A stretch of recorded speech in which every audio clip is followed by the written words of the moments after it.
প্রিয় উপস্থিতি, আমাদের জীবন থেকে আরো একটি বছর হারিয়ে গেল। আমরা আমাদের দুনিয়াবী জীবনের আরো একটি বছরকে হারিয়ে ফেললাম। 2026 সালের 26শে ডিসেম্বর আমাদের জীবনে আসবে কিনা আমরা জানি না। আমরা 2026 সালের 26শে ডিসেম্বর পাবো কিনা আমরা জানি না। প্রিয় উপস্থিতি, জীবনের একটি বছরকে হারিয়ে বছরের শেষ প্রান্তে দাঁড়িয়ে একজন মুসলমানের জন্য করণীয় কি? জীবনের একটি বছরকে হারিয়ে বছরের শেষ প্রান্তে দাঁড়িয়ে একজন মুসলমানের জন্য করণীয় কি?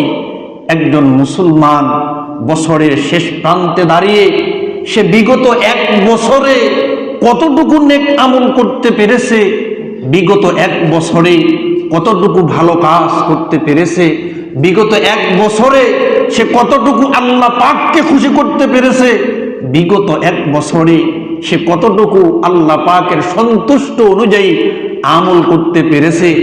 এটাকে নিয়ে মুসলমান বছরের শেষ প্রান্তে চিন্তা ভাবনা করবে, নাকি বছরের শেষ প্রান্তে দাঁড়িয়ে 31কে কেন্দ্র করে, আনন্দ উৎসবকে কেন্দ্র করে মুসলমান হোটেল সেরাটনের মধ্যে যাবে, হোটেল আগারগাঁয়ের মধ্যে যাবে, ডিজে পার্টি করবে, কনসার্ট করবে, নাচ গান করবে, নাকি আতশবাজি পটকাবাজি করবে, নাকি মদ খেয়ে মাতাল হয়ে রাস্তায় রাস্তায় ঘুরে বেড়াবে, কোনটা করবে?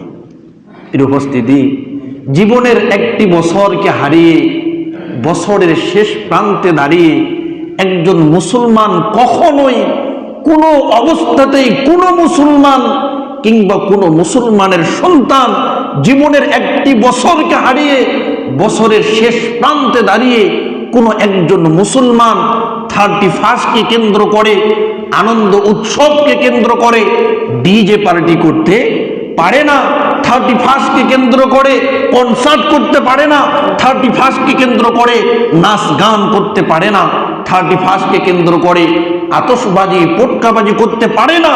31কে কেন্দ্র করে মদ খেয়ে মাতাল হয়ে রাস্তায় রাস্তায় ঘুরে বেড়াতে পারে না। বরং একজন মুসলমান বছরের শেষ প্রান্তে এসে সে বিগত এক বছরের সময়টাকে নিয়ে চিন্তা ভাবনা করবে, হায় রে, আমার জীবন থেকে তো আরো একটি বছর চলে গেল, আমি আমার দুনিয়াবী জীবনের তো আরো একটি বছরকে হারিয়ে ফেললাম।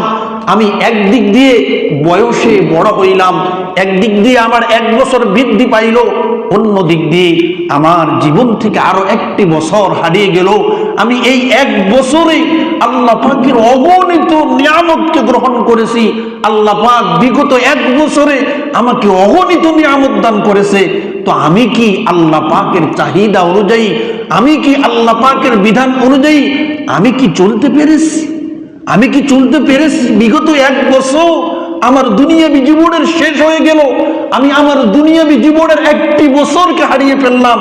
একদিক দিয়ে বয়সে এক বছরের বড় হলাম, অন্য দিক দিয়ে আমার জীবন থেকে আরো একটি বছর হারিয়ে গেল।